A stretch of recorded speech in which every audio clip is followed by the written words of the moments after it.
Hey, this is Scott Snyder, and you're watching the Sci-Fi Center.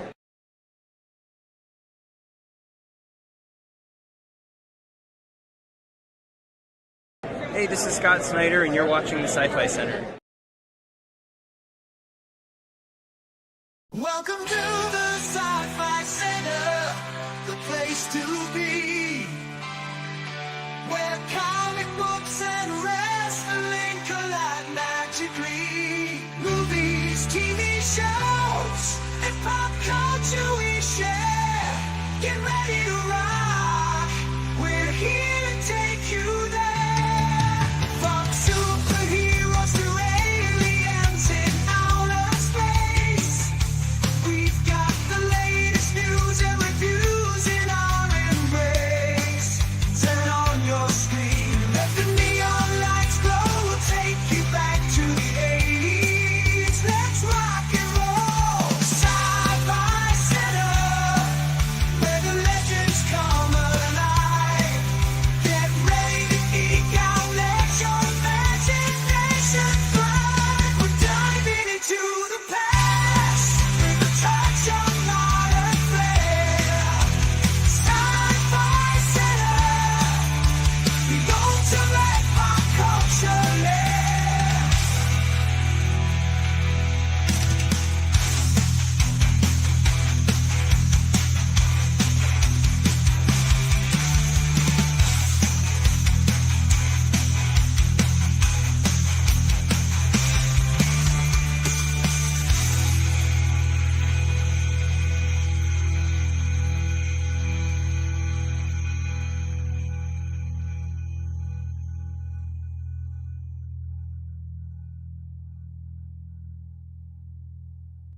Hey, this is Scott Snyder, and you're watching the Sci-Fi Center.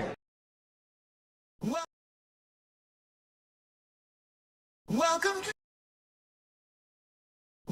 to the Sci-Fi Center, the place to be, where comic books and wrestling collide magically. Movies, TV shows, and pop culture we share. Get ready to rock, we're here to take you there.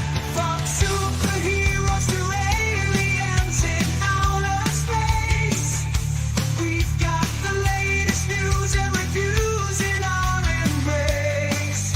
Turn on your screen, let the neon lights glow. We'll take you back to the 80s. Let's rock and roll.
How about now?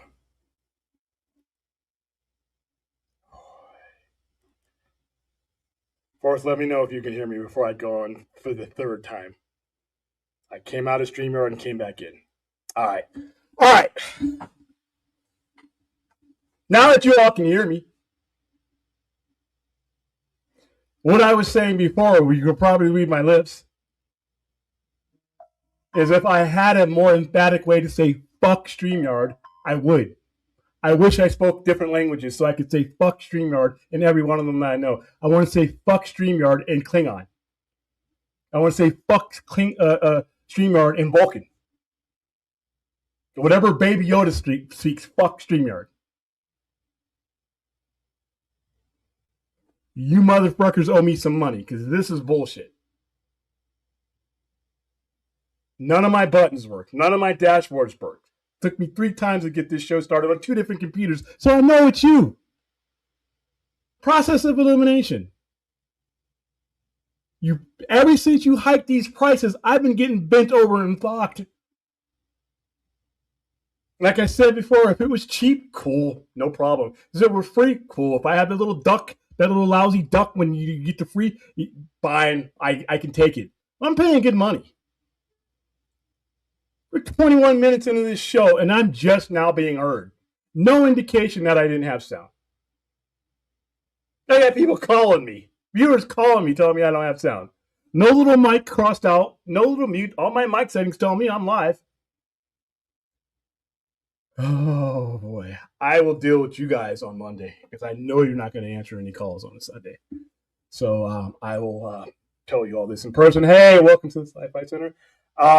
Happy Saturday if you're New York Knicks fans. I had said all this before when I was indicated that I was still having sound. I thought I had sound, but your long wait is over, and I know what it means like being a Laker fan. Not really bad, but we didn't wait 52 years. We weren't as miserable as you guys were. I have been lucky being in Southern California since 2012. I have 2 Stanley Cups. I have a NBA title, 3 World Series, going on a 4th. I don't count the Rams because I don't really claim them. But if you want to claim the Rams, there's a Super Bowl. So I haven't been as miserable as having to dig out a Clyde Frazier T-shirt for the last title. Now you got one. There you go. By the way, San Antonio, you got a low-key dirty player in Wembyana.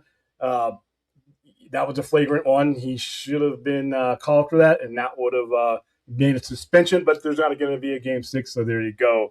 All right. Tonight's topics I just feel like I just said this again. We're going to do a spoiler review of Absolute Catwoman #1, which has been a great read. I got to read it a couple of weeks. About a week ago. And we're going to do a spoiler. I know it's been spoiled for people because people don't have any class, and they spoiled the guest or the appearance of a particular character at the end of it. And then one of the better Marvel reads in a while. I do not like where this lineup is going. Anytime you start putting Spider-Man and Wolverine and all these other non-Avenger type characters in the Avengers, I hate it. I don't like it. It's never worked out before. However, the story of Avengers Armageddon is leading up to something cool. I hope they switch that lineup. I think it's the worst lineup since after Secret Invasion, but that's just me.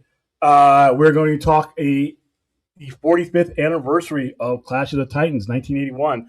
This weekend it was released. I was in the movie theaters with my little Clash of the Champions lunch pail. I was there. 6-year-old me was there.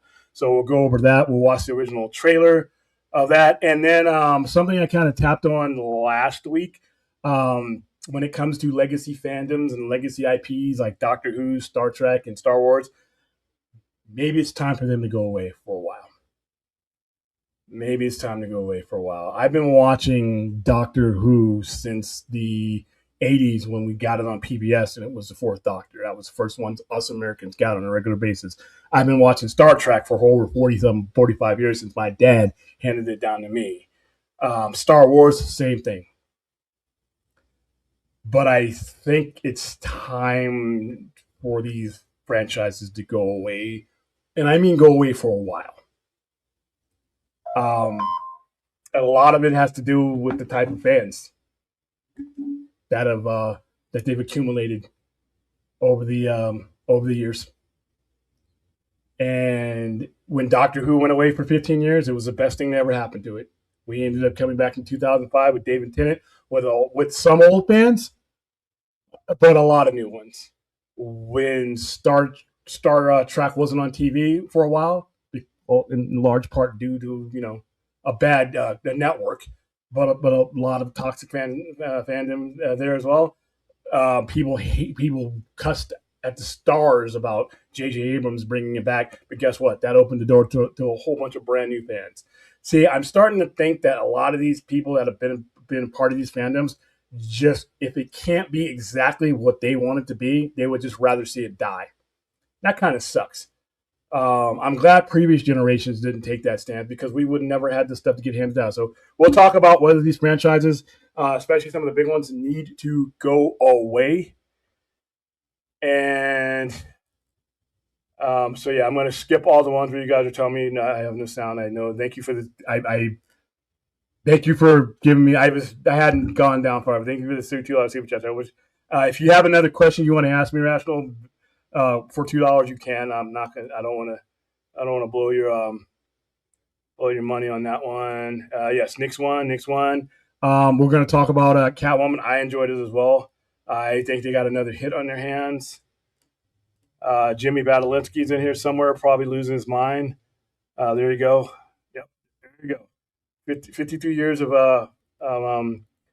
53 years of suffering. All right, so another thing. I wasn't going to put this on the thumbnail because a lot of you guys, I love y'all. I love our little community we've grown. I love our fans. I love our watchers, listeners, whatever you have. We can't have this merger conversation if you guys don't understand the Clayton Act. We can't have, and I'm not directing this directly at you, Rational, but it is in general because I've seen this go everywhere. The deal's done, and this is it, and this is that. And now it was time to stop watching movies or whatever. No. All right, I'm going to read what he said and I'll respond to it. DOJ just approved the Maribel Warner Brothers merger, but I see people on Twitter thinking it isn't over due to lawsuits from some states, and I think they're just coping. No, Rational. That is not coping. This is what I mean. It's okay not to know something. I don't know about nuclear fission. Right? I don't know about jet propulsion. I can carry on a shitty conversation about it. I don't know. I'm going to be exposed. If you don't know, it's okay. That is not coping. That's called the law. The Clayton Act is a law. It is an antitrust law. It is designed because the federal government can approve something, but it affects all 50 states. That's why all 50 states have attorney generals that can file lawsuits. They can file antitrust lawsuits because mergers, and it doesn't matter what merger you're talking about. The reason why the Department of Justice word on a merger isn't as far from the last word is because these mergers affect states differently. If we were to have an automotive merger or something like that, it's going to affect certain markets differently than it's going to affect California. In those markets, those attorney generals literally is their job to protect their workforce and their consumers. There's too much to go. Now, I'm not saying that this isn't going to happen, but as soon as I saw the DOJ stuff, people saying it's over, you're out of your fucking minds, guys. What you're telling me is, and I'm not a lawyer, but the Clayton Act, you can Google the Clayton Act. You can Google the grounds for about 15 attorney generals who are about to make their move in 15 separate lawsuits. You can Google that. That's there. So it's not like, I'm bringing up some obscure thing that's not been out there. It's out there for you to get. It's free for you to get this information. Free, 100% free. You Google it, the law literally comes up. So, and the reason why this is so important is because when you file these lawsuits like this on behalf of your state, you're bringing up your customers that are in your state being denied access to variety and being charged more. You're about to eliminate a lot of options for your customer and raise the prices on the remaining ones. That's an antitrust issue. But the two big ones that is going to gum this up a longer than a lot of people think is you have two things. You have misogyny. I forgot the word, but it's been brought up. It's monopoly with an S, and the reason why misopoly. That is when monopoly is when you eliminate choices, eliminate workforce, you eliminate the other one is when you're affecting the supply chain. You're not just eliminating the options, you're eliminating the customer.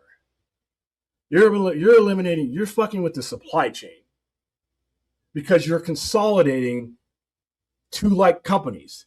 So not only are you causing jobs, you're fucking with the supply chain that is embedded in more than just your company. So you have three grounds right there. So and Paramount, it's called Paramount Global. Skydance purchased Paramount Global. Global means everywhere. And there's two entities that if you don't have those two entities and you don't work to make this acceptable for them, and that's the EU and the UK. Everywhere else, Ukraine, Latvia, any Eternia, any place in the world or in the universe, without those two in on it and accepting it, you have the two largest markets in Europe not on board yet. So yeah, there was never a chance that this particular DOJ wasn't going to grease the skids.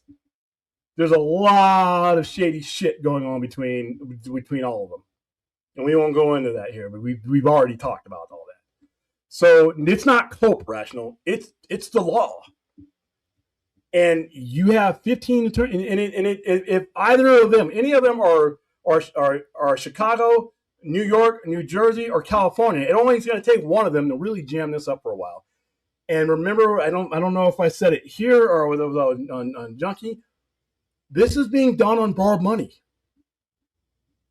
This is borrowed foreign money too.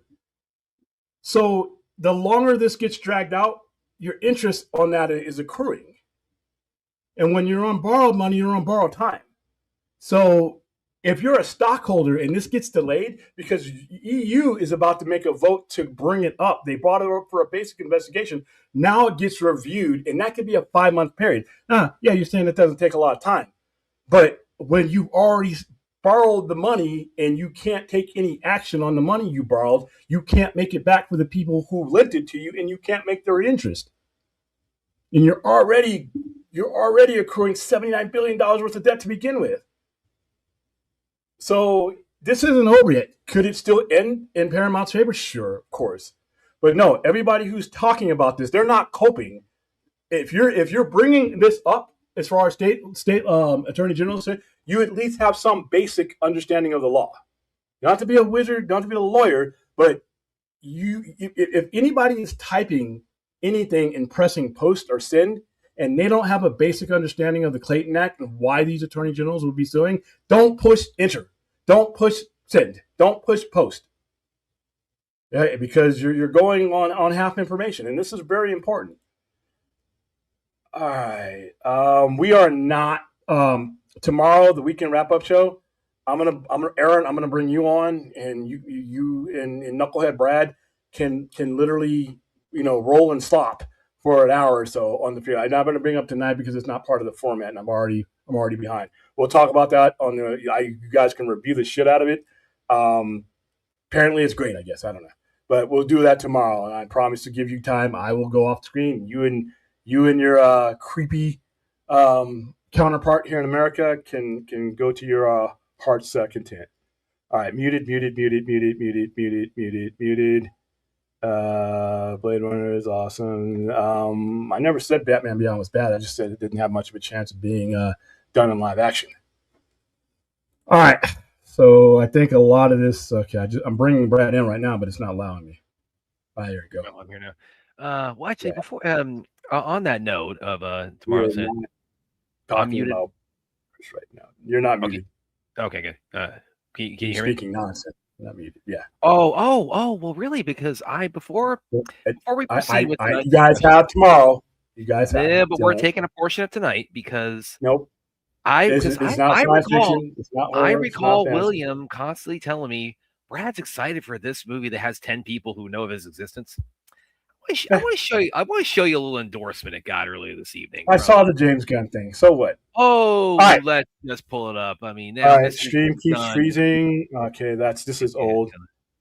We don't have time for this. We don't have time. Now, Mr. James Gunn, I discussed this there earlier. Like we've had some Okay, differences. this is for tomorrow. This is for DC tomorrow. cinematically, Mr. James Gunn. We've had heads on certain things, but you know what? All right. On this one, the fact that a director knows about a movie is not the biggest endorsement, but hey, that's fine. Oh, and he just spread it. Sanoive, William, I know Daredevil Born Again Season 2 left you speechless, but we want to hear you speak. Very funny. A real note on that one. I think next season's going to be, I think 3 is going to be the last one. And I felt that coming, and I see with the numbers and everything, not only, and I feel the same way with Daredevil Born Again as I felt at the end of Westworld. It's time for it to go. It's time for it to go. Okay, this is where I'm gonna get caught up on the chat, and then we're going to there we go. Sound it loud. What gonna do? He tweeted about the best movie of the year so far. Who cares? A lot of people have all James Gunn do. Clearly. How rational? You can't be comprehending what the Clayton Act is if you're saying it's going to be futile. How is it going to be futile? This goes through the federal court systems. The Department of Justice has no control over it now. They can only control if they approve it. And now that they have done so, that creates an action that the legal, the state legal authorities now have a chance to, now they can react to it. The reason why they hadn't filed these lawsuits before is because there was no action to file them against. You can't seriously, and nobody in the chat, nobody listening, you can't tell me that it's going to be futile, and if you don't know about what the act is. And here's a lot of ways. And I didn't really want to talk about this fucking merger anymore. But there's just so much misinformation going out there. There's a lot of things that can happen. It can get shut down because the lawsuits, the antitrust lawsuits, those will be binding. The decision that get handed down by those federal judges will be binding. So if they say it ain't going, it's not going. Now, that's an extreme into it. Another thing that can happen is they can negotiate with the attorney generals of each state and be like, okay, we're not comfortable with this size of a company going forward and sucking up everything. We want you to divest this and this and that. And they'll negotiate, and then, in order to get it past them and keep it out of court, they'll be like, okay, we'll sell off this, we'll sell off that, or we'll decrease this, and we'll do this. That's what happens a lot of time. A lot, and if they reach an impasse, then they can just continue to bring it in, continue to go to through the court systems, and it only takes one attorney general to do it. But each attorney general that has a state that could be affected by it, which, by the way, is all of them, because guess what? All 50 states have these apps. All 50 states, they have customers of this company. So there's a lot still to go here. Could it still go down? Listen, the odds are is that they'll get it through. But there is a possibility that you could be talking about an entirely different arrangement with not the whole company being allowed to be purchased, or Paramount having to negotiate a divestment of parts of their company to prevent the supply chains being monopolized and the customer base. There's a lot that can go on. And then the EU has a completely type of thing like that as well. And they got to vote on it, and they have the same concerns. They have the same concerns, right? And if you can't get access, if it's not accessible, in Europe or the UK, then it's kind of pointless. You're losing major markets. Yeah, people can still pirate it, but the company doesn't get that money. The company doesn't get that subscription. So yeah. So no, futile is not a word It's a long, complicated process that it doesn't seem like anybody on Twitter give a fuck about looking up. Until Rob Banta, the Attorney General of California, said, not so fast. And then everybody's piling on some of these attorneys. Well, you just whining. No, that is his job. It is his job. And same thing with our attorney here in Nevada. It is the job of the Attorney General to look out for the citizens of their state, both on the legal side and the commerce side. They're your barrier from being screwed by these monopolies. So no, it's not inconsequential. But I just wish yeah.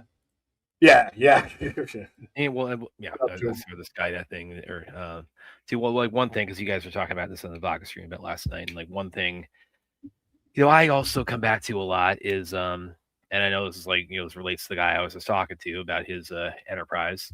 Although, like I said, great endorsement there, Mr. Gunn. But now bringing it back to his, his franchise and his studio that he runs. As Dave pointed out, like a lot of people point out, I think it's abundantly obvious at this point. Like Zaslav, I mean, it's like his goal with buying Warner Brothers in the first place was polish it up and sell the Heisman. Yeah, so and you take that end of it, and then you contrast that with the whole thing about we got a 10-year plan for DC. Those two initiatives don't exactly mesh. Yeah, so I've been saying that for a while. Like, I hope it works out, but I'm not close enough to that fire to get burnt this time. Paramount said they're willing to divest Nickelodeon and other stuff. They're going to probably have to divest a lot more than that. And that's not even that. That's just the EU. You're talking about there's a lot of stuff linked up to, and then you have each attorney general has a different case to make for their state, for the industries in their state. So I think they're going to have to divest a lot more than that. But who knows? I mean, because they haven't even begun to go. Yeah, some of them are still deciding on whether they're going to file their suits or not. What'll probably end up happening though is they're probably talking to each other right now, probably saying, okay, what are you willing to give up? Because I have concerns. My state has concerns. This state has concerns, and what are you willing to do before we even get to this lawsuit? But if they can't come to some type of middle ground, they're going to have to force the issue in court. And that adds time. That means it's not happening, but under no circumstances does with the Department of Justice, their decision yesterday mean that it's done. It's done. That's not how that system works, guys. And even if it's delayed, a delay for Paramount, you realize they have to sell everything to their stockholders. It's a publicly traded company. They have to sell not only do they have to sell the $111 billion sale and the debt and everything and the foreign money, they have to sell how long this money I'm investing going to be in this black hole before we can start doing anything to get it back. Because that's their money paying the interest. That's their money. And you're talking about stock evaluation too. While all this is going down, if your stock plummets, the worth of your company is plummeting as you're trying to get this going. So that's it. All I'm saying, guys, is if you are following the merger stuff and you are going to post anything about it, it's not like the 80s where we had to go to a library and look through all kinds of shit and microfilm and all that. Google is free. You can Google all these things and you can get AI tells you, do this. Ask AI. How could the Clayton Act affect the Warner Brothers WBD Skydance Paramount merger? And it'll bring up, trust me, I've done it. It'll bring up a bunch of shit. And so, yeah, just look at that and then hit post, then hit send, Yeah, I listen, I love you Aussies, you Zealand, hey, Kiwi, I love you guys, but you're talking about the rest of the world could say yes. If the EU and the UK don't, then it's a no. They have the biggest market. The EU is 20 some odd countries. And then the UK is huge. So you're talking about the market share that you would be going forward without is just too much to go forward without. So yeah. All right. No, Brad says, I was on Bell's stream a few nights ago. That was a lot of fun. Bell, watching them. We talked about things that William, doesn't permit on here because I'm sorry, Bill. I love y'all, but yeah, because it's silly, but it is what it is. But yeah, we talked a bit. We didn't go like this much into the merger, but yeah,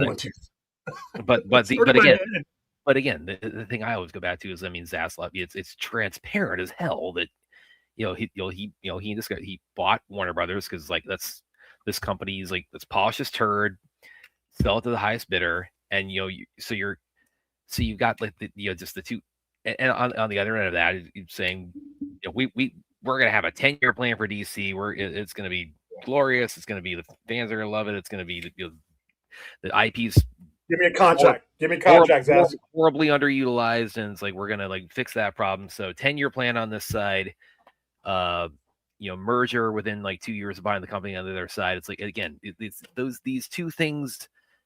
One of these things is not like the other, as the song lyrics go, and these are two initiatives that fundamentally do not complement each other, which is, again, like, as we call them lies. Yeah.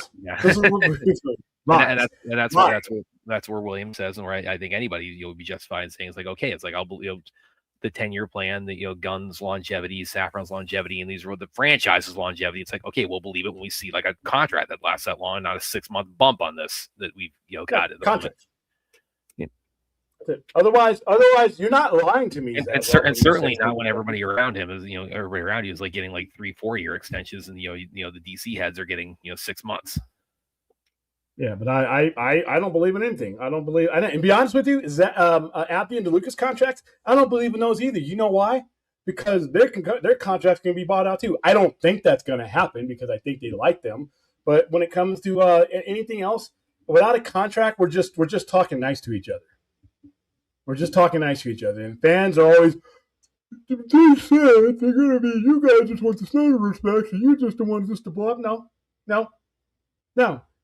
First of all, if you're listening to David Ellison tell you anything, then you need to stop right now. Which he needs to stop. I don't think he specifically said anything on that, has he?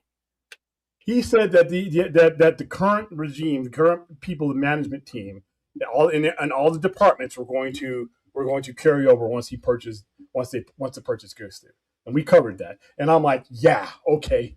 Just like you're going to put out 30 movies a year with $80 billion of debt. The one thing I have learned about in watching and following David Ellison is just not to believe David Ellison. There's nothing he could tell me that I would not check.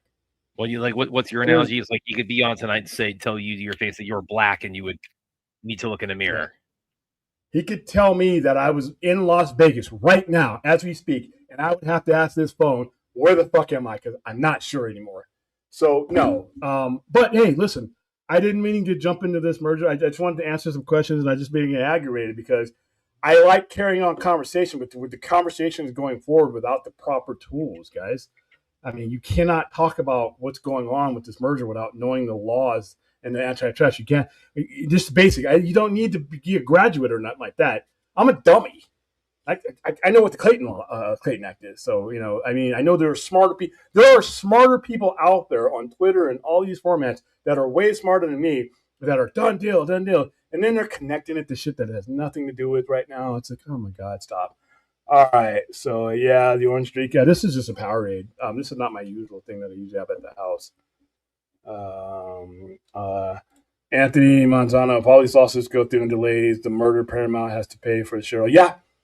Well, the shareholders are on the hook because they approved the merger, so they made that decision. So they have to deal with if their stock devalues. By the way, I go ahead and pulled this up. I didn't it wasn't Clayton Act, but I googled Google AI asked. But this says a little bit of what you're saying here, particularly the last column. It's how likely is the Warner Brothers merger to be finalized. So, and it kind of says what you're saying here. So I'll go ahead and read this off, and I'll read the top, and I'll read the the legal challenges part. The proposed $110 billion merger. Really, I thought that was more than that, but between Paramount, Sky, you want more? That's a lot. I would think this is effectively 3 studios combining. 3 devalued studios. It's highly likely to be finalized. The U.S. Department of Justice approved the acquisition without requiring any divestitures and concessions, removing a massive regulatory hurdle. While the deal's likelihood of closing is strong, it's not 100% guaranteed and still faces a few remaining obstacles. And then these are kind of what we're talking about: regulatory approvals, European Union, state legal challenges. Yeah, the attorney generals you mentioned. And here's I think kind of the big thing you were alluding to. Timeline of penalties. Paramount aims to finalize the transaction as soon as July, with a firm internal target date of July 15th and a final expected closing no later than September 30th. If regulatory or legal hurdles drag the process past October, it will trigger penalty clauses forcing Paramount to pay $7 million per month. All right, that is big because you have a process in the EU. It's like an indictment. People get together and make a decision on whether there's enough to push this to the next level. The next level of that process in the EU could be anywhere up to 5 to 7 months. So if they start that process, even without the state attorney generals doing anything here in America, if they start that process, that means this thing can't close. So you're talking so you're talking about almost 35 million. That doesn't sound a lot when you're talking about 110 billion, but you're also talking about interest on borrowed money. You're also talking about all the things you're trying to do with this company is not happening right now at that particular time.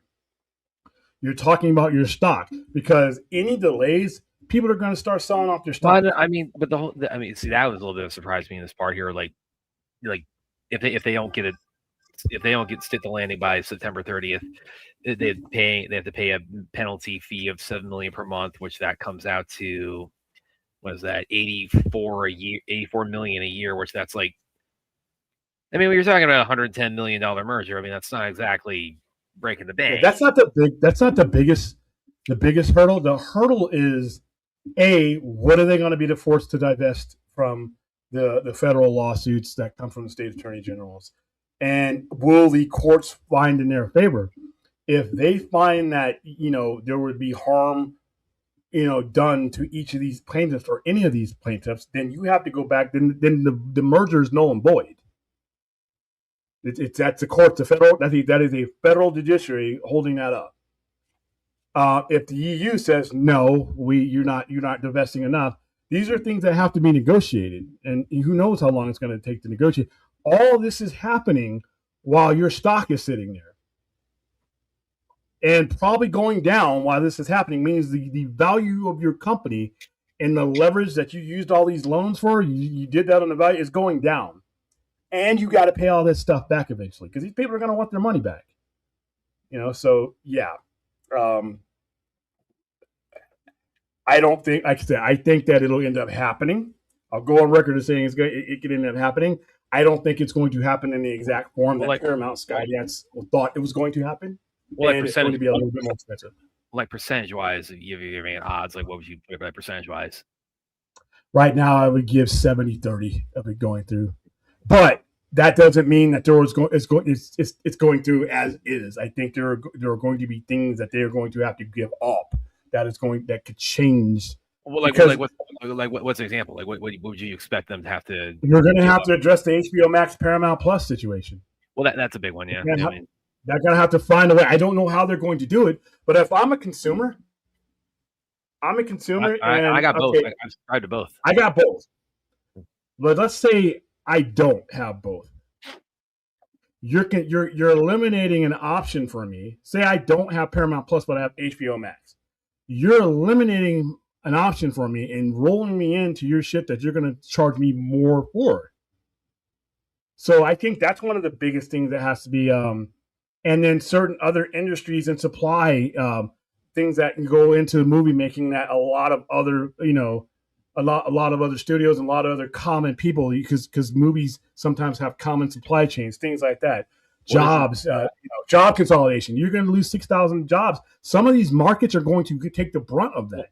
Well, isn't as far as if they merge them both into one stream? I mean, you're talking about a price hike. I mean, isn't the way to kind of, and you can probably speak more than I can about how likely they would be to do this. But I mean, as far as they merge two stream platforms, and we're concerned about now you're merging two of them, jacking up the price, and that it's hurting. Yeah, I don't have the option if I want to keep watching this shit.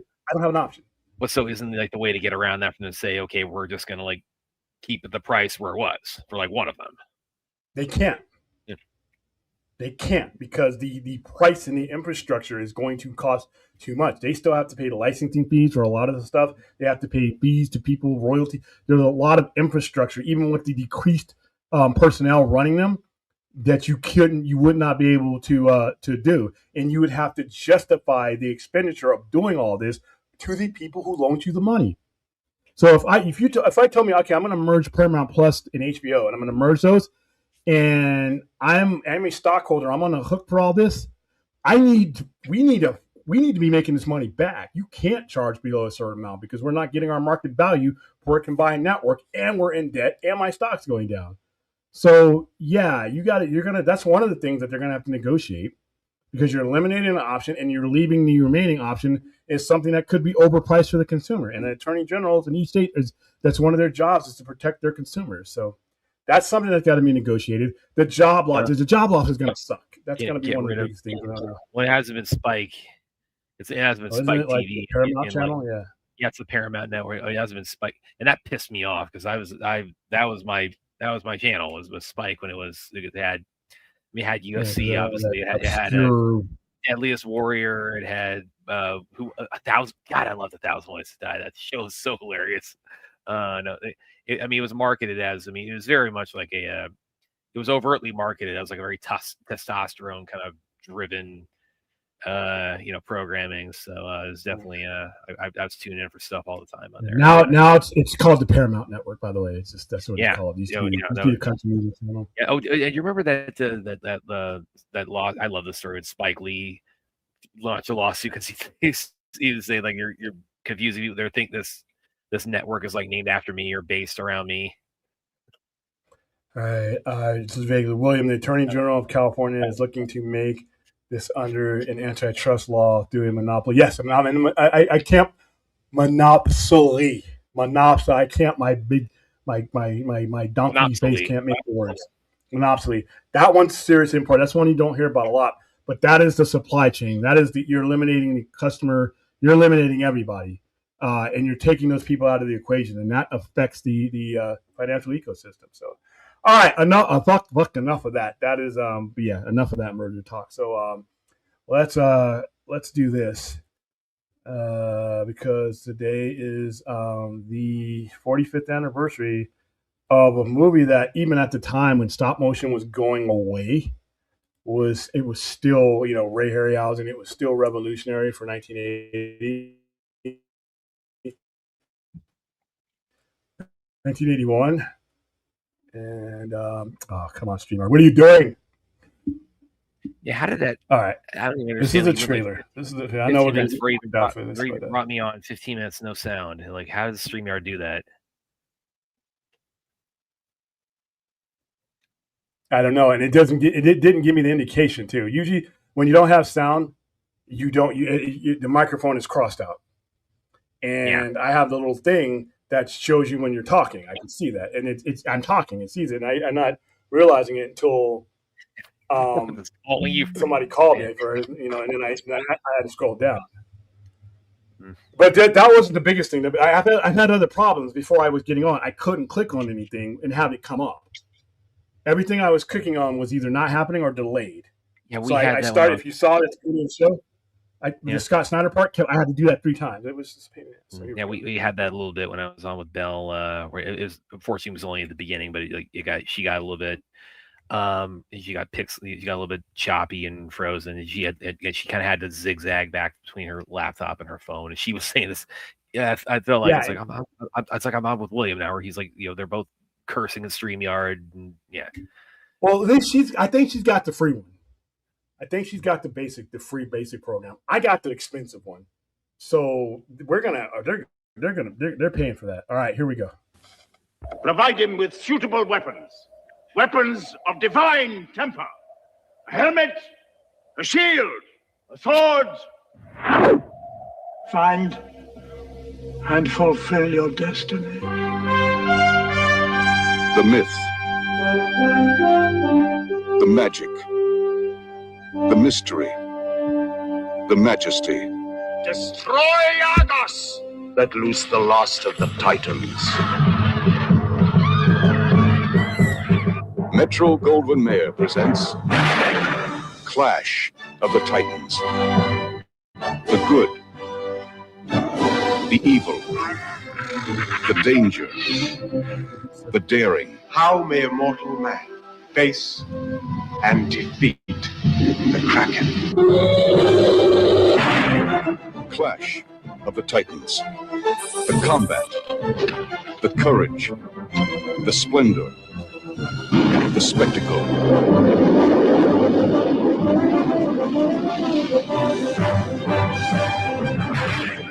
Clash of the Titans.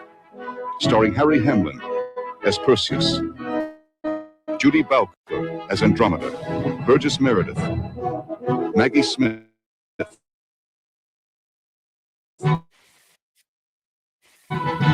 Ursula Andress, Bloom, and Laurence Olivier as before beyond imagination.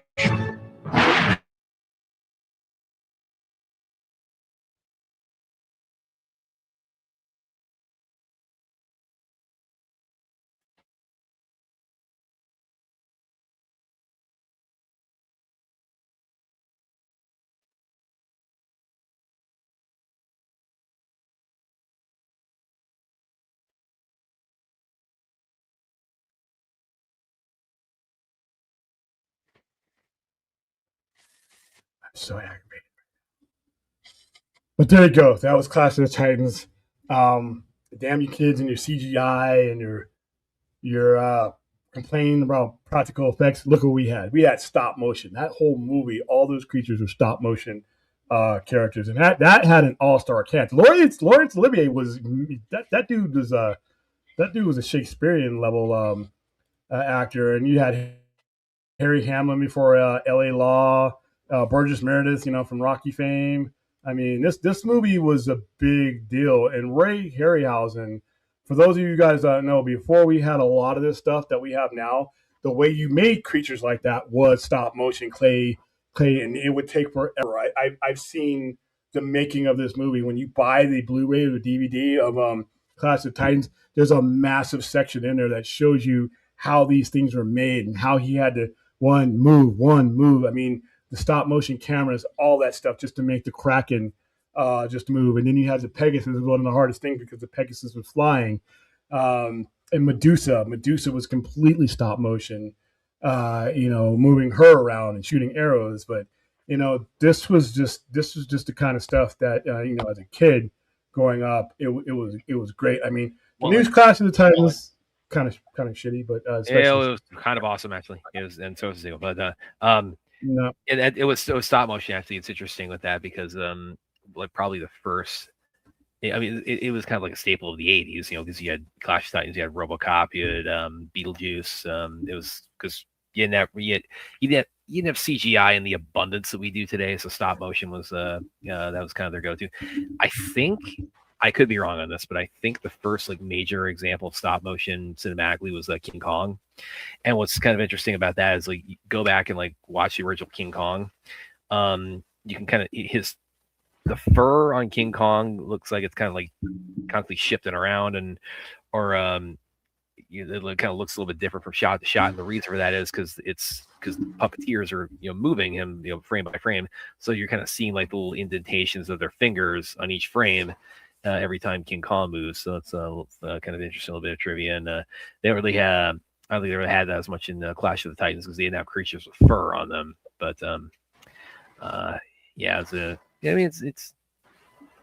it's capturing the mythology of Perseus. It was pretty big hit in the early '80s, was it? Okay, so yeah, there you go. 45 years ago this weekend. I don't feel ancient, but when you start seeing shit with 45-year anniversaries that I saw in the movie, E.T. E.T. is going to be 45 here next year. 44 or 45 next year, yeah. No, next year. Yeah. And I still see what's her face. I still see Gertie with her own show, and she doesn't look like she's ever going to age. So there you go. Happy 45th. Well, real quick. Also, a little bit of personal or professional trivia for me, and Okay, hold on. Wait. Let me get my X ready. kind of relates to this. This is when I was at Screen Rant. So I interviewed when I was at Screen Rant. You interviewed the Kraken? Graham Church. I interviewed a guy who helped with the Kraken. Graham Churchill. He was the costume designer on Doctor Strange in the Multiverse of Madness. And sometime before I did this interview, I did a piece where I was ranking the Clash of the Titans movies, like the original and the.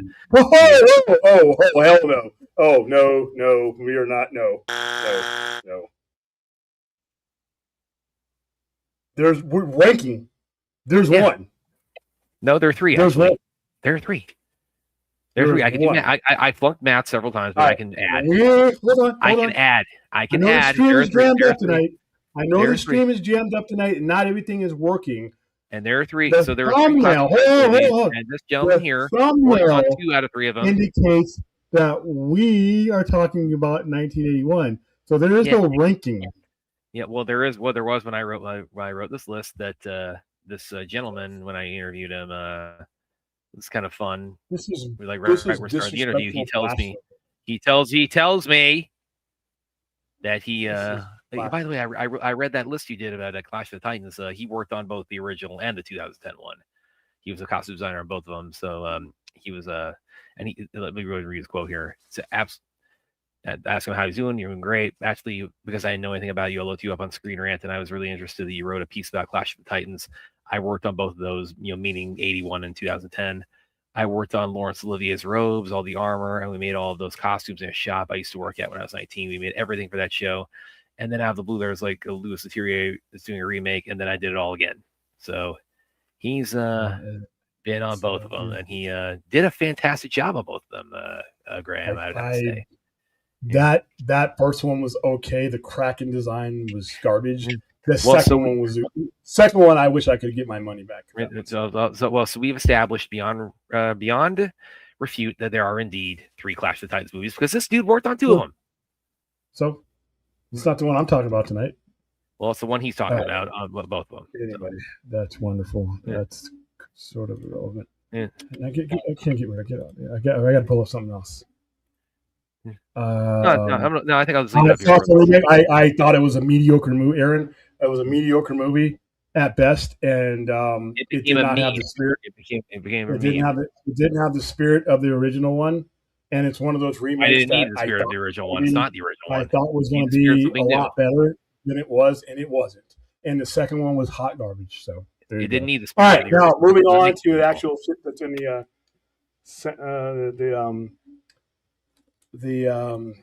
thumbnail, if we could stick to the shit that's in the thumbnail, Absolute Catwoman #1 came out. As you guys know from the other night, I had a chance to read it. Thank you, Scott Snyder, for sending this to us, and I'm hopefully going to get a copy of Absolute Batman #21 here soon because that comes out on Wednesday. Here we go. In fact, let me get out of the screen because Brad jammed me up with derailing us with that non-Clash of the Champions movies. Gonna go myself full screen here, and so beautiful covers. A cover was kind of bland. I mean, it's cool to the point. Catwoman jumping from something. You see her uniform. See it? There she is. A cover's been selling out. This great costume, great live action. All right, that's wonderful. Moving on. That's the A cover. Here's one of the variants. I had a foil variant, but it sold immediately. This is a cover B. Really like it. I love the color. I love the use of the purple in there. Here it is. Here's another one. Here's a forgot who did it. Oh, this is the DNA cover. DNA covers are some of my favorite, but this DNA cover is unlike some of the other ones because it's DNA is usually a solid background. This kind is kind of a mixed red and white. I do like it though because DNA does great artwork, and probably my favorite of the ones that are available to me. There's other exclusive colors, covers that are really super expensive, and that's her with the helmet down there. So this is going to be their next hit. This is going to be their next hit. It's already selling well, so there's no issues there. I mean, I know that's a surprise that an Absolute title these days is selling well. Now, this is the first story that she is in without Batman, so it leans more towards her motivations and what she's doing. She's got a cat cave. So the Joker has a bat cave. She's got a cat cave, but Batman's living in, on a Batman's got a construction site on wheels. Yeah, with no money. So it opens up with these. I showed you guys this the other day with these other cat people breaking into her house, and that's kind of like standard Catwoman up there. That's the Catwoman that you would know from the mainline universe, and then there's your standard cat or your Catwoman that's our Absolute Catwoman. Let's go ahead and take that. There we go. Hi, Toolbar. She? What is she doing? Well, it ain't. Well, it definitely ain't. Okay. Well, it's distracting me. That's the Absolute Catwoman taking them all out, tranquilizing them. And then they planted some explosives. Then she kicks the shit out of them. I showed you guys this before. But they had planted a bomb, and then it blows up. Now, this is it shows she lives a life of luxury. She's got apartments and places all over the world. She is 25 years old here, and it's her birthday, and she's looking to get out. I said it's an inversion of like the usual Batman Catwoman dynamic in Absolute. Like he's the it's a switch, she's 25 years old. She's turning 25 here in this first issue, and you see her text. She got retina tech, all that. She wants to get out of life of crime, and this is her cat cave right here. See, it says a cat cave. There you go. This is her exoskeletons, her costume that she stole from Black Mass. She's got her nice cat bike there, and she's got a bunch of different prototype uniforms. And that's all in just one room in her house. And then she's got her own little Batmobile up there. And this is stuff that she's used over the years. And this is supposed to be her last, she's working on a mission that's supposed to end it for her. And then this is an origin story right here. She's gone from one foster home to another. And the foster kid guy only takes her in to take the checks, and she knows that. So she steals from him. And it's funny because she steals his bracelet, and she's about to hawk it. She's basically trying to get money so that she could get out of the foster system. But she's a thief at heart. And then you see her escaping there. This is the version of you saw back in the origin story in Absolute Batman 13, where you meet her and her and Bruce are jumping across the rooftops. Now this is she buys an island. She literally buys an island. This is her island. This is where she wants to retire. Bruce Wayne well then. Yeah, most of her money is probably stealing it, but she's got her assistant there. Her Alfred. Well, if you could buy the island, if you got the money. Yeah, she's talking to her kind of Alfred person here who's setting her up on this place. This is where she wants to go to retire from being but she's got this one last job that they haven't speculated on what she's doing, and this is back in London. This is her apartment. There is a friend of hers that needs her help for one last mission, and she's trying to get out.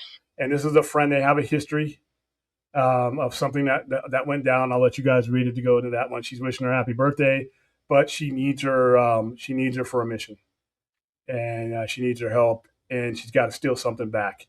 They don't let you know what it is, but it's like a little silver ball. It's kind of cool. And she's working for some people that are like roughing her up. So then they show you how they meet, how this friend, Holly, hides her when the cops are trying to chase her from stealing again. And then that's where they meet. There they go. All the cats. There's always a cat with her, no matter what. Of course, it's Catwoman. So she's trying to convince her to do this job. And then she refuses her. That just like just thinking about that because I'm allergic as hell to cat hair. So it's like just hearing that sentence. Now she brings her a cake, and there's something in the cake. I think it looks like some kind of data core or something like that. She's hiding it from these people that are chasing her that she needs to escape. Now that's Selena with it, And so she's like, okay, now I'm in this. She left this here. So she goes looking for her friend. And her friend ends up getting kidnapped by these people who want that information. Now there's a mysterious person that's fighting Selena on the bike. They're actually fighting on the bike, which is kind of a cool Matrix type of scene. Like I said, this reminded me a little bit of Concrete Blonde as far as like the fighting goes, but a lot of Trinity from the Matrix and the look and feel of it. It's the most non-absolute book so far, but we'll probably get more on that. But she's got all this tech in her helmet, and she's tracking these people, and she's tracking her friend that just got kidnapped, and she's trying to scan this thing to see what it is, and then they launch an attack against her because they realize she's following her. Now, this is where it gets kind of crazy because her bike has feet on it, of course, because it's a cat, and she's hopping over these cars, which is kind of cool. There's her friend, and this bike, the person riding the bike is like the ringleader. And so now you're going on. I wish they could like show this in motion. It's bike on bike. It's like bike foo, if you want to call it something. And in turn, this mystery person fighting bike on bike, and they're standing up on the bikes, and it's kind of cool. So this person has two swords, and Selena's got her claws, and they're just going at it. I really wish we could see this in like a movie. And she's fighting her. She's Selena Kyle's equal as far as combat goes, and it's a female. Because you can kind of tell. And they're fighting, and she finally loses her. She outduels her on the bike, and the bike crashes. But Selena still has that pearl thing that she stole from her because she took it from the girl while she was fighting. And then at the end, her friend Holly's being taken back to this person's lair that was fighting Selena, the people who kidnapped her, and the ones who are probably going to be the antagonists. And she's talking to somebody off screen. Whoever their benefactor is, and this person is congratulating her, and it's Cassandra Cain. So that was the big reveal. Everybody kind of fucked it up though before the book got released, and some people hadn't had a chance to get it because it was selling out. And I listen when spoiler. I put in our description about that we were going to do a spoiler review. But when you're posting stuff on Twitter and stuff, realize that not everybody can be off the internet, and not everybody can get to the comic book store on Wednesday, and they want to. Hey, some of us geeks still want to read this. I go on Saturdays usually. Yeah, So there you go. Standard absolute number one. It doesn't go a lot, doesn't do a lot, but it gets everything started, and then it goes from there. And if the formula continues to work, this is a 6-issue miniseries. I'm going to say it right now. I think it's just like Martian Manhunter was an 8-issue miniseries. I think it's going to get extended. I don't know if it's going to be unlimited, but I can definitely, with the sales and the popularity of this character just from Absolute Batman number 13, there's no way we're not going to get more of her. Cassandra Cain. A lot. Listen, a lot of people. I saw the response from when it was officially announced. A lot of people love Cassandra Cain. Happy birthday to the Catwoman actress. Catwoman. Yeah, I really saw that. Is it Zoe Kravitz's birthday, or whose birthday is it? No, you got who's still alive? I think Julie Michelle Pfeiffer. There's Anne Hathaway, like Zoe Kravitz. Like, start with the good ones. The only one I ever want to see. I love Anne Hathaway. I think she's a great actress. Pfeiffer has not been. Pfeiffer has not been. Pfeiffer's the best. Pfeiffer's hands down. No. You know what? I could give that the time of day if the movie wasn't just such a jury. Hands down, the best. No, he's really the best. I think this is the most cartoon. But you're talking to the wrong guy.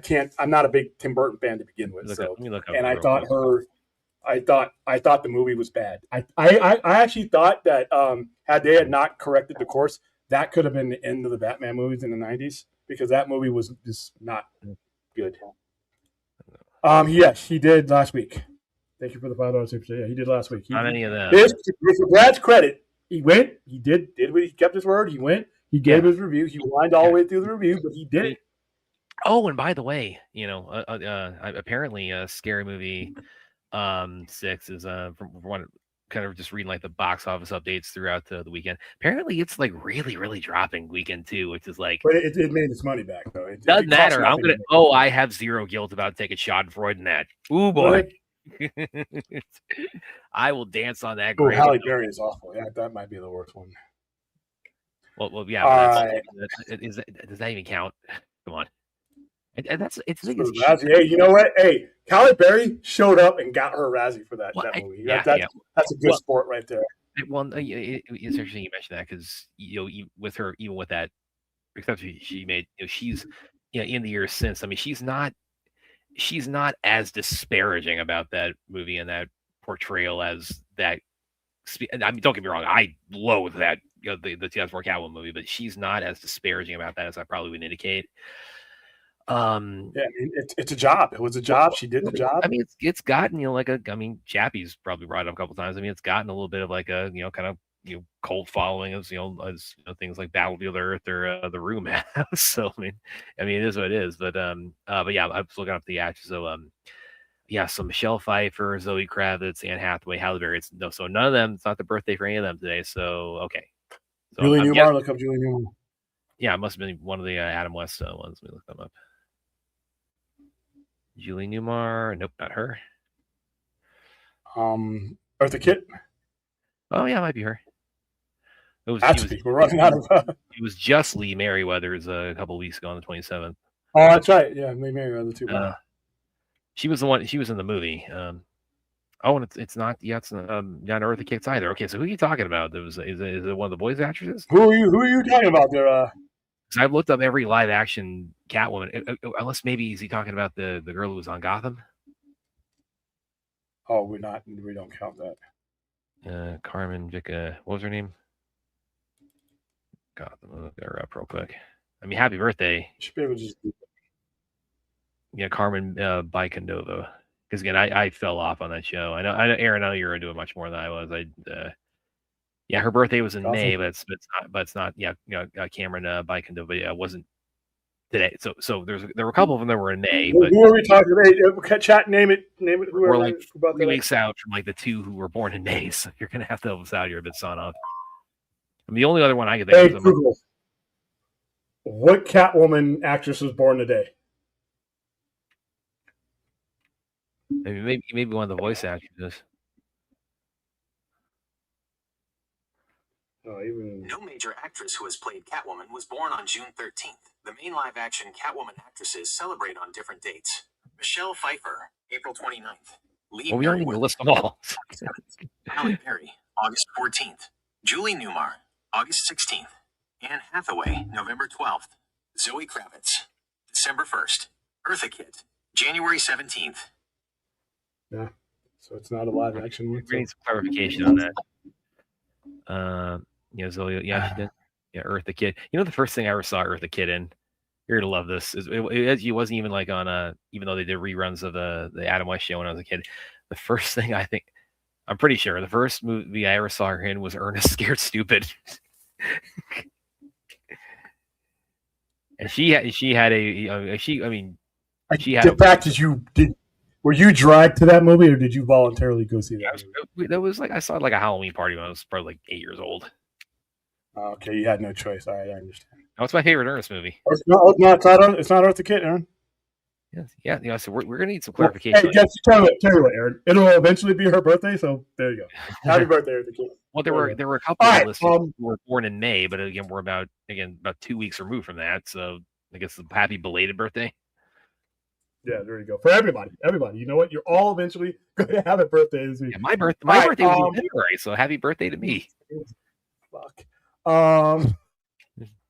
It's as a dealer, it's been a little bit of a challenge when it comes to Marvel. We've had some good books. I mean, and when we had a good streak going, that was drawing some revenue for me. They decided to kill it. But Avengers Armageddon came and sold the fuck out. Here's the cover. That's the only one I have is a 1 in 25 variant, which I usually don't get very many of. So after this takes place after Doom, Doom, had ruled the world up until he was killed. Spoiler alert! In the last issue of that series. However, during that entire time, he kept Thaddeus Thunderbolt Ross a prisoner. Those of you who do not know, that's the Red Hulk. And he's a piece of shit. Means well.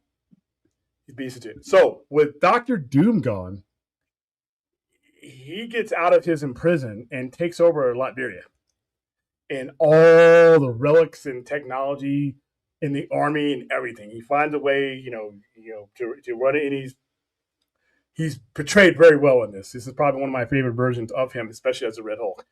And he's going to cause global havoc. He actually makes a case of all these so-called democracies not really being democracies, and that Thaddeus Ross is going to give you back your democracy by force and probably killing a bunch of people. But hey, that's how it goes.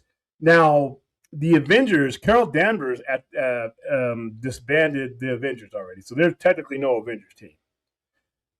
And the UN doesn't want the Avengers getting involved and it gives this long speech every time us normal people, need to fight us, or we end up having to fight these big superhuman things at great cost to us.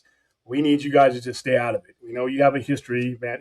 And all like Reed Richards and all the heroes of the world are coming. Hey, let us try to stop this. They're like, no, we'll handle this on our own. So the remnants of the Avengers, which is this group that you see here, are saying we're just not going to, listen to a normal human telling us to stay out of the superhuman bite. So they form their own outlaw brand, and now it's this group that you see in front of you right now. And then after this is going to lead to a reset of the Avengers #1, which is going to come out. All right.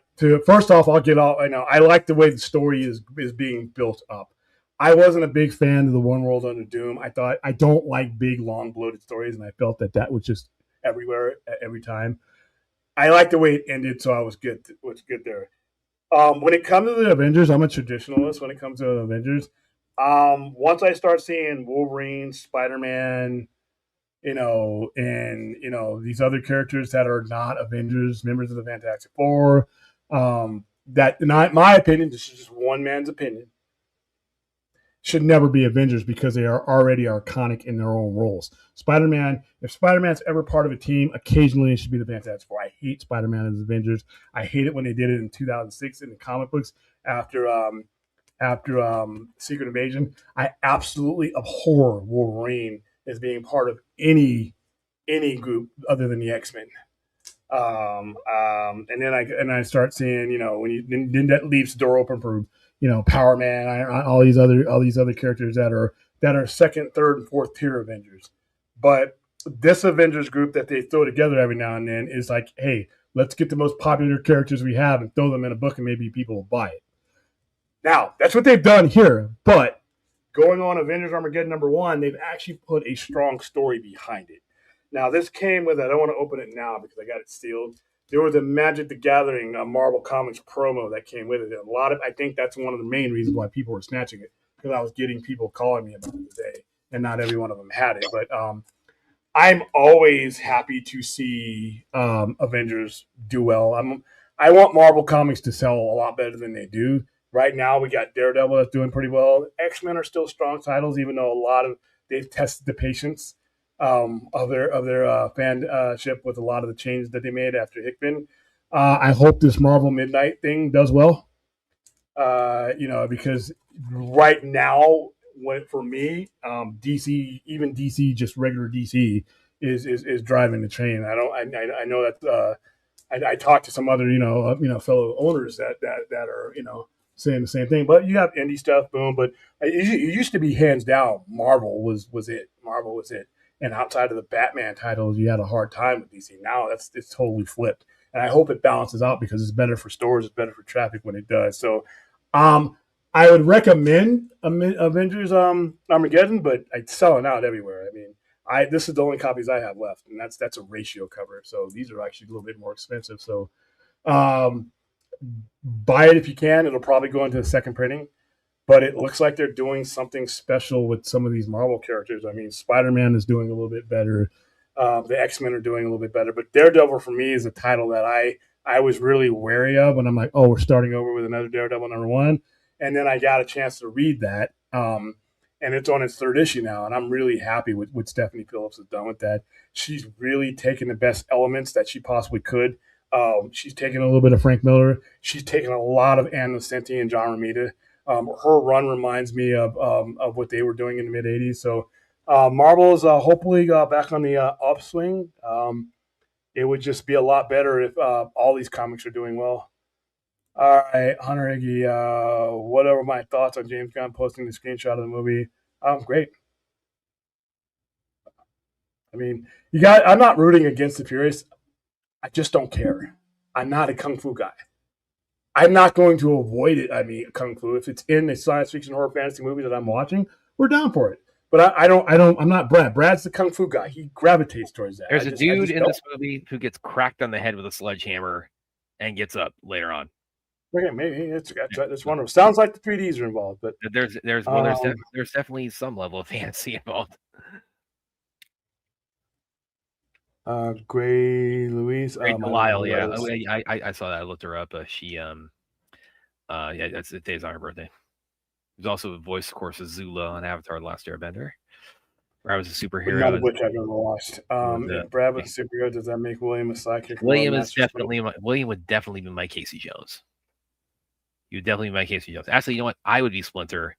He would be all four of the Turtles. Because again, it's like I got to. I'm Splinter, so I got to imbue my wisdom into the heroes of the story. So it's like I'm the mentor who's also capable of kicking ass. So.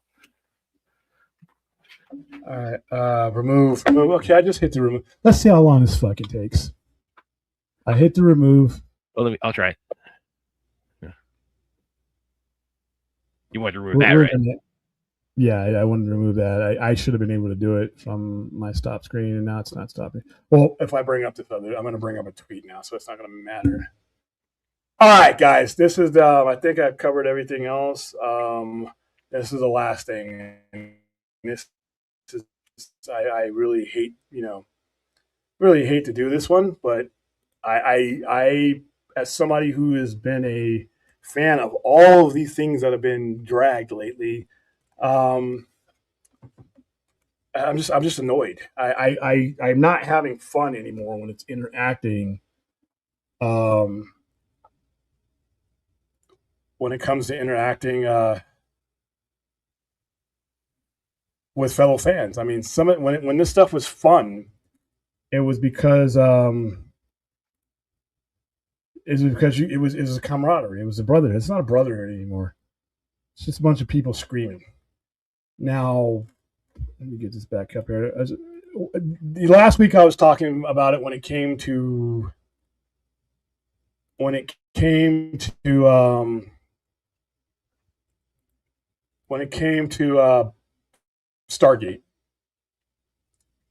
And the reason why I came up last week because of Stargate is because Amazon MGM, who owns that franchise, decided they weren't going to go forth with that franchise because they could not determine whether there was an audience outside of the hardcore fans. And boy, did Stargate fans shit rockets out of their assholes over that. And took it as an insult, like, oh, so they're not going to make it because they didn't want to make it for us fans.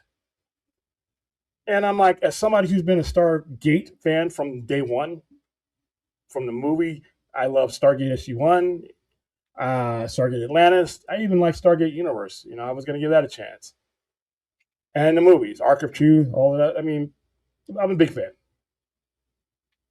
But as I've said over and over again, when it comes to us fans and what we like, we get caught in this magic 8-ball thinking that because me and my buddies loved it, and all my buddies and all my fellow geek brethren, we all loved it, and I loved it, that we're this massive monolithic audience that's going to make it worth it for somebody to spend money on it. Amazon MGM determined that, yeah, there's a core fan base, and they weren't knocking the core fan base. They just had doubts whether there was anything beyond that. And without growth, you don't have anything. If you're just bringing these franchises back for guys like me, and we're not growing as a fan base, And remember, a lot of people like to use revisionist history when it comes to Stargate. Stargate was running out of gas then. Stargate Universe got canceled. And I believe Stargate Atlantis was supposed to have 7 seasons, and it got 5 because of the ratings decline.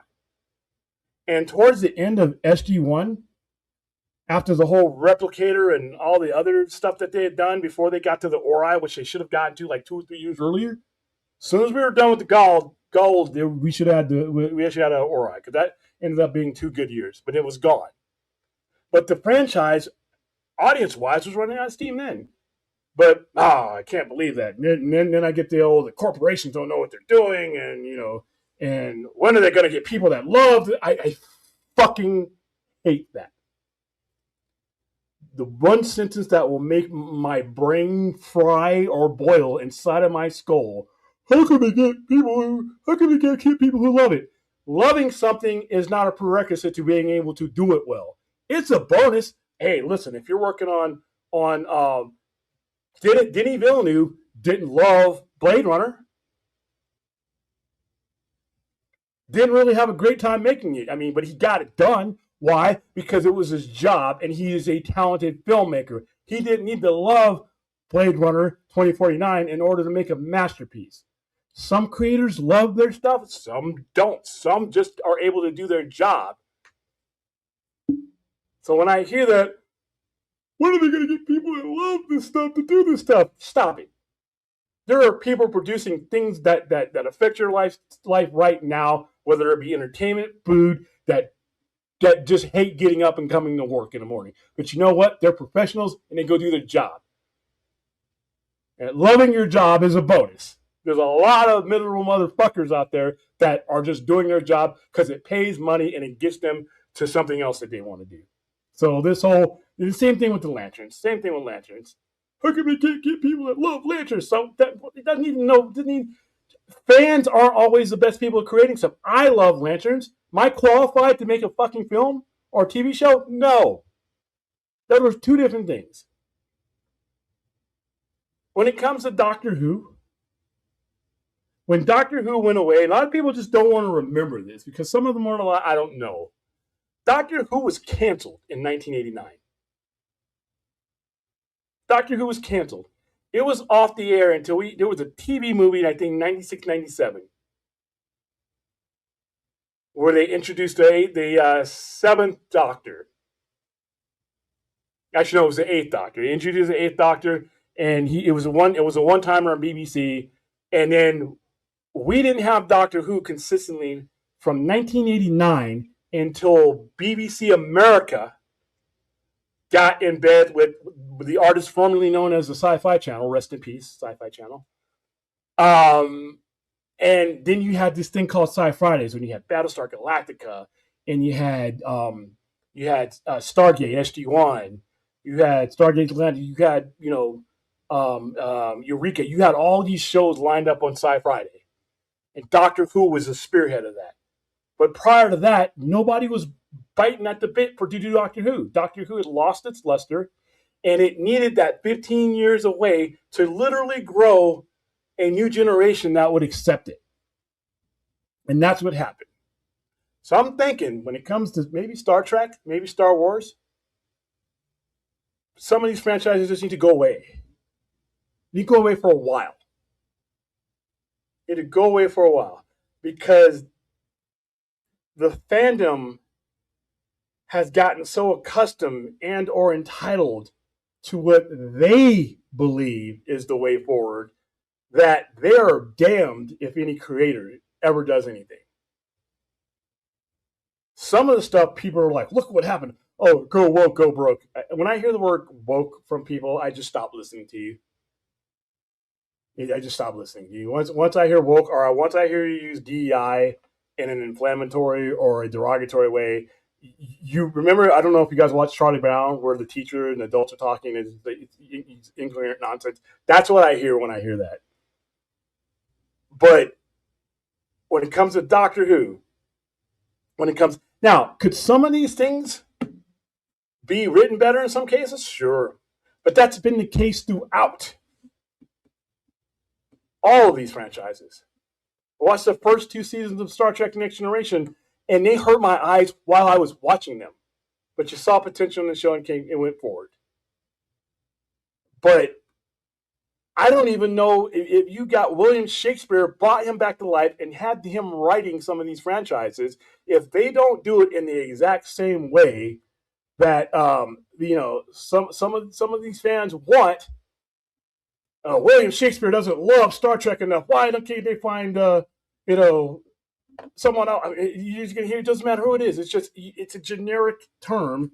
Insert disaster there. So maybe Star Trek needs to go away. Because back, you know what? From 2005, when Old Trek fan, in my opinion, helped the demise of Enterprise, we went a while without Star Trek on any screen until J.J. Abrams brought it back. And then when J.J. Abrams brought it back, it was like, oh my God, how come they can't find somebody who loves Star Trek? And I'm like, the same bullshit that you always hear. But guess what? J.J. Abrams opened the door for an entire new generation to come in and embrace Star Trek. So instead of Gen Xers like me growing old with it, growing stale with it, they opened the door and grew our fandom. We didn't have Star Trek on TV till Paramount Plus came around, or CBS Plus, or whatever the hell it was called then. And we had Star Trek Discovery. They whined in. What's this woman? How come I can't find somebody who loves this is not the Gene Roddenberry Bible. And without Star Trek Discovery, I don't get Strange New Worlds, which I think is some of the best Trek that they've ever been. And without Discovery, we sure enough don't get Picard, because they use those numbers to justify those shows. I don't like Lower Decks, but hey, I'm glad people have it. But because we whenever we expand the genre and the fandom, it always gets better. Are you going to have some stuff in there that doesn't work out? Sure. But the vitriol that gets thrown at these people, and if I were a producer or a creator that was hedging my bets and to spend money on Star Trek and Star Wars right now, it's not an accident why you haven't had Star Wars on the big screen. And I don't count Mandalorian and Grogu. I'm talking, like I said last week, Star Wars proper on the screen, not a derivative of a TV show that not everybody watch. I'm talking about Star Wars. Now we have it coming out with Starfighter. Knock on wood. Let's see how that goes. It's got Ryan Gosling, who I've grown tremendous amount of respect for. But now, you might go years without Star Trek. And now Doctor Who has just made an announcement. It may be years before we do start Doctor Who. I think it needs to be about a decade and a half. Especially, and a lot of this comes from fans of my age group. We got this trap mind that we're like, if it's not within this black hole, I don't want to see it. I don't want to, you can't change it. You can't do that. Listen, there are some things out there, and it doesn't matter what it is sometimes, because you can't tell whether somebody is legitimately having an issue with something or they just had it in for whatever's coming.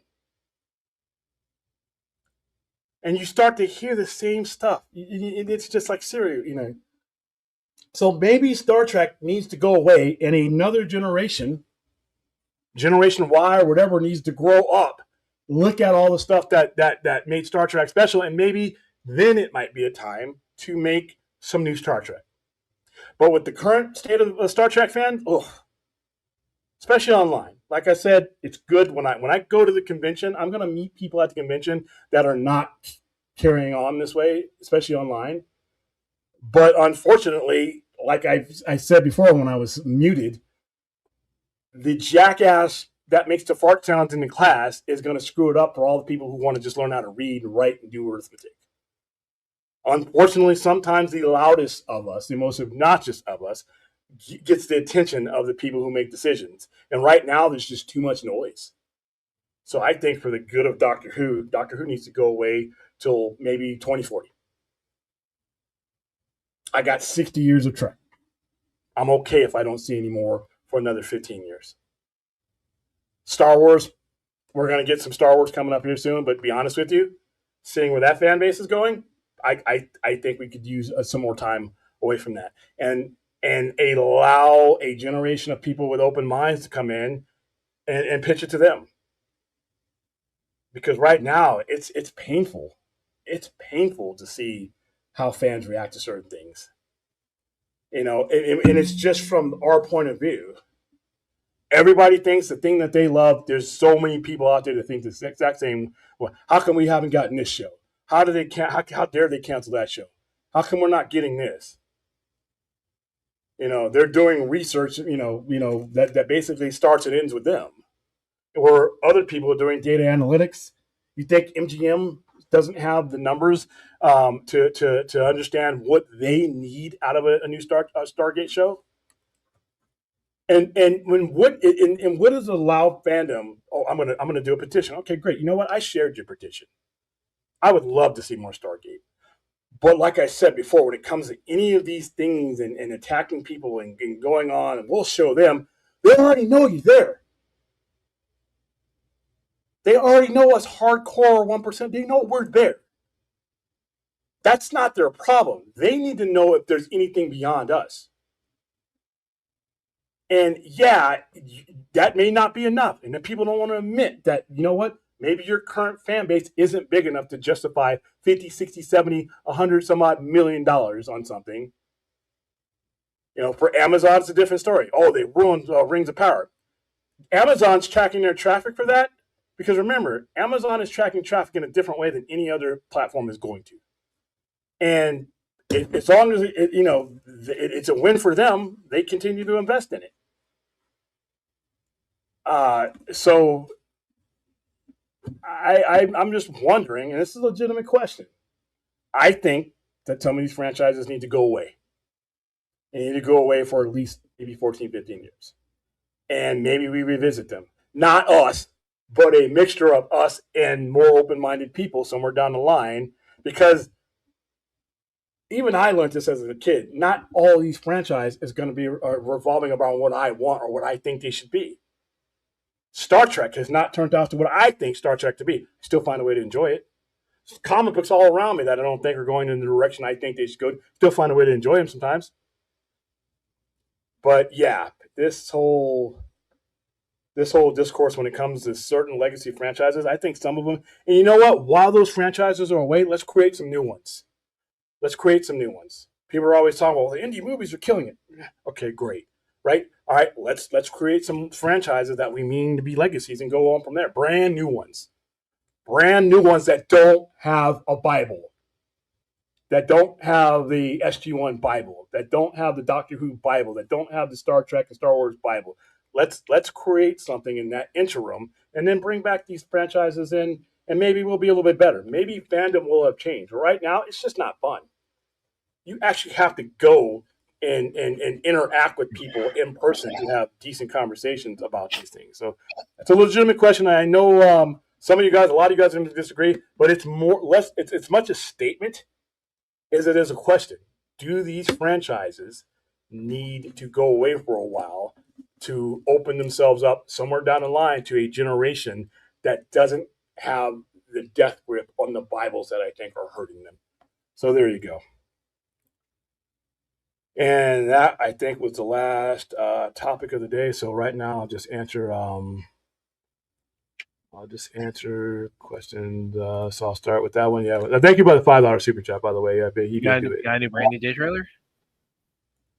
I don't know of one. If we did, we'll watch. By the way, did you see I looked this up. Apparently, some Avengers Doomsday footage. It was really blurry. I heard about that, but I'm avoiding it because it's probably some bullshit. Well, of course, we're not going to show it on here, but it's floating around Twitter. It's really. You can't even make it out. Yeah, you can't even make it out. Just like Hardy. Hey, by the way, well, you guys telling me the last year or whatever since Sebastian Stan was announced. I'm not listening to anybody anymore, by the way, about who's who until they announce it, because I don't know who Sebastian Stan Matt Reeves announce it? No.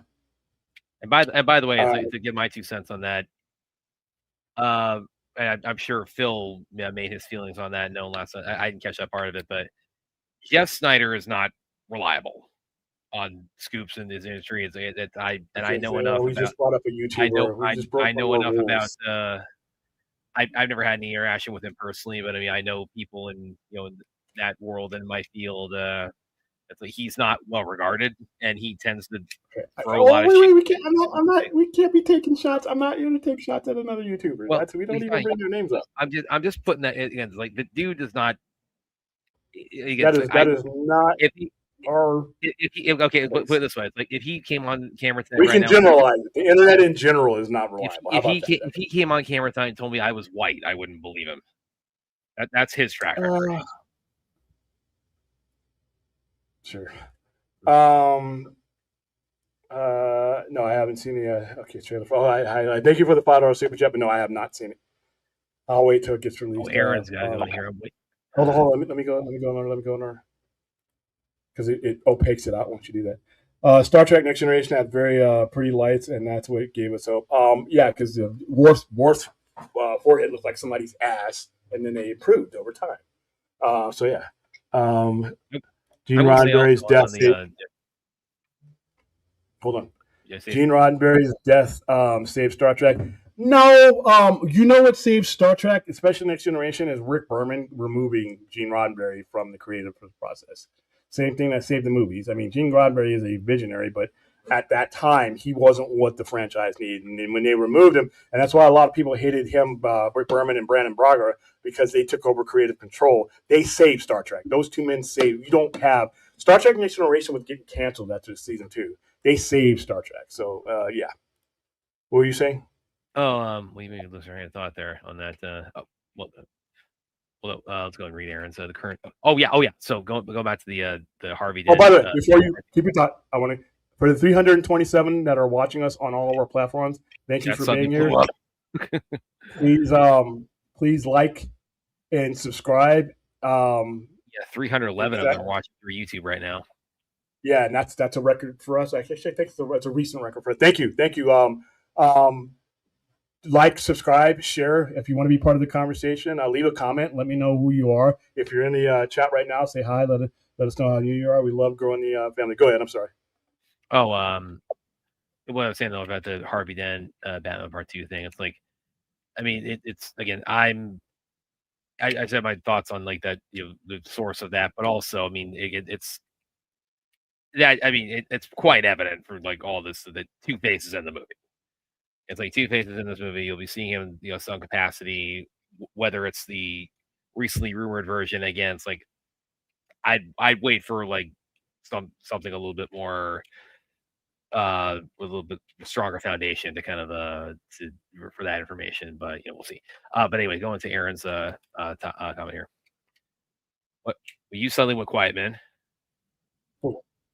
Yeah. Guess what? I believe nobody until because he was Sebastian's handstand. I don't know if he's Two-Face or his act. And then this new guy they got who's rumored, and that's the key word here, guys. Rumored. So I'm gonna wait for Matt Reeves to make the announcement. I'm not listening to anybody else. I mean, have fun with the rumors, but I'm tired of looking like Jack the Ass because I fall for this stuff and I bring it on my show, and now I got to make donkey sounds. All right, Aaron 2000. Why did I read Aaron 2000 like I don't know who the fuck you are? The current Star Trek fandom is so toxic right now, and I really need to dislike those who created the Axonar fan film.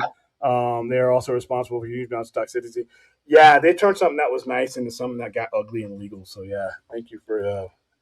I'm going to go in order until we get to the end, guys. So I am going to answer, especially with this bigger audience. I'm going to answer as many of your comments about season 1. Strange New Worlds was great. Season 2 was okay. Season 3, I thought was a swing back. The first season of Strange New Worlds, I thought some of the best stuff Star Trek has done, along with season 3 of Picard. Seasons 1 and 2 of Picard were painful. Season 3 of Picard, I think, may be the best thing Star Trek wise in 30 years. I loved. And I hope we get some spinoff of that one. Doctor Who in the Wilderness 2.0. Yeah. And I'm not like making fun of fans per se, but I can't connect with you because no one wants to see the broader reality of this. This can't just be us. It's got to be other points of view coming into this. Not only creativity. I can't talk tonight. But as fans, we got to add new life to this. And sometimes when you open up the door, you don't know who's going to come in. But you can be rest assured that I think, who I think is coming through the door? I think a Doctor Who fan is coming through the door. I think a Star Trek fan is coming through the door. I think a Star Wars or a Stargate fan is walking through the door. They may not be the same as me. They may not have come up the same way, but I always tell you guys this. I think these fandoms are like mansions with a whole bunch of doors and windows and ways in, and there's a table in the middle that we're all going to meet at. No, if you came in through the window and you made your way to that table, great. Came into the back door, came to the front door. We are all going to meet at that table, and guess what? We're going to be staring across the table at so-and-so fans. And that's your commonality right there. And I every time I see something that is, somebody takes a shot or takes a risk on something. Well, that's not, I can't believe they've done this. They don't care about they're going for the general audience. They don't care about us hardcore guys. Guess what? Because they're doing math. If their data tells them that the core revenue generating thing that can keep this thing alive for as long as we want it to stay alive, no matter what it is us, then great. But I got a feeling it's not. Just like the majority of the people who are seeing comic book movies, it's getting better. But you got people who Iron Man is Robert Downey Jr. to them. That's it. All right, that is what their comic book. Because some of these things are so big, they don't need to pick it up. It's getting better now, but I have to realize, as an absolute unadulterated comic book nerd, that it's a niche thing. Just because people know who Captain America is, doesn't mean that they know what happened in Captain America #10 or whatever.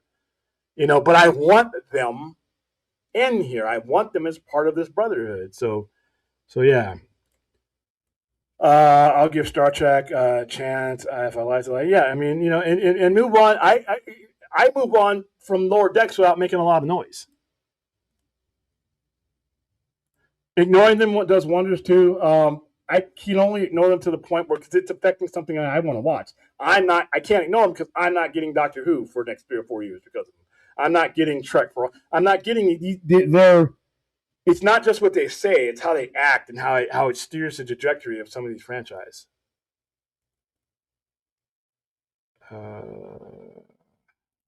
Yeah. Rings of Power was Amazon, and they get a lot of criticism about it.